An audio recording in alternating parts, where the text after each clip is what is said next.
Francine Diaz nag-trigger, hindi pa rin ba maawat-awat ang awayan sa pagitan nila ni Andrea Brillantes?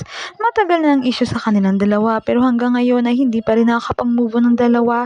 Usap-usapan sa issue na nangyari doon. Hindi na nga matiis ni Francine ang kumakalat sa social media tungkol sa issue noon na may agawan ng daw na nangyari. Pati pamilya niya dinadamay na sa pambabash at ito ang naturang live ni Francine.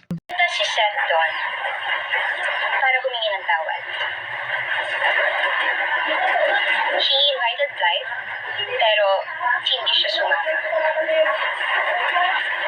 And then the next thing I know is ako na yung pinagtitestahan sa social media.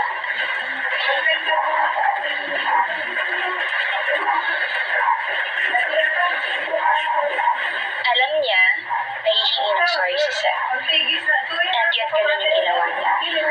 Wala kayo narinig sa akin at all.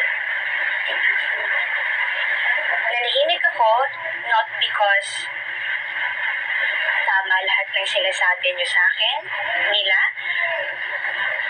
Nanahimik ako kasi akala ko mas magiging maayos kung tatahimik ako at kung wala kayong maririnig sa akin.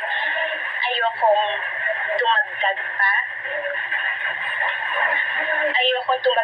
sa gulong nangyayari nun.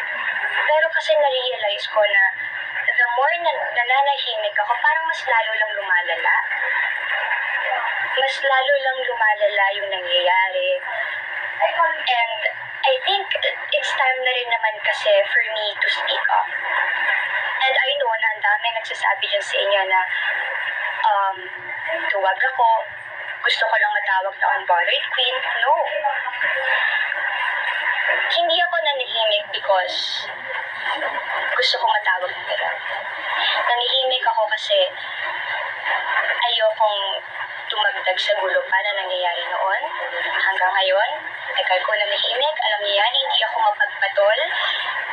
At hindi naman ako talaga papatol because lahat ng sinasabi niyo ay hindi totoo.